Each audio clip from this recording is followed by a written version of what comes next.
Tuluyan ng nahulog sa kamay ng batas ang top 9 most wanted persons sa buong Region 2 matapos itong arestuhin ng mga tauhan ng Santa Ana Police Station.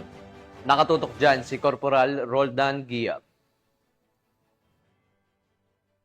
Matagumpay ang aresto ng PNP Santa Ana ang top 9 most wanted person regional level sa Barangay Santa Clara, Santa Ana, Cagayan nito lamang ika-1 ng Setyembre ngayong taon. Kinilala ang suspect na si alias CJ, 19 na taong gulang, binata at residente ng nasabing bayan. Siya ay nahaharap sa 3 bilang ng kasong statutory rape na walang pensang inirekomenda ng korte.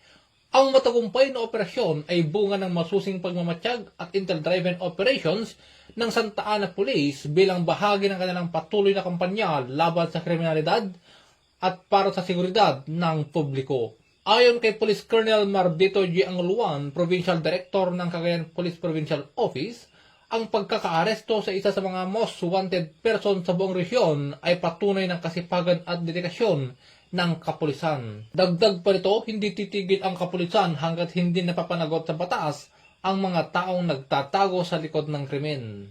Nagpaabot din ng mataas na papuri ang direktor sa Santa Ana Municipal Police Station at kay Police Captain Noli Cipriano, hepe ng himpilan dahil sa kanilang mahusay na pamumuno at mabilis na aksyon na nagresulta sa matagumpay na operasyon. Mula dito sa lalawigan ng Cagayan, ako ang inyong Police News Network Correspondent, Police Corporal Giab, alagad ng batas, tagataguyod ng Balitang Pulis.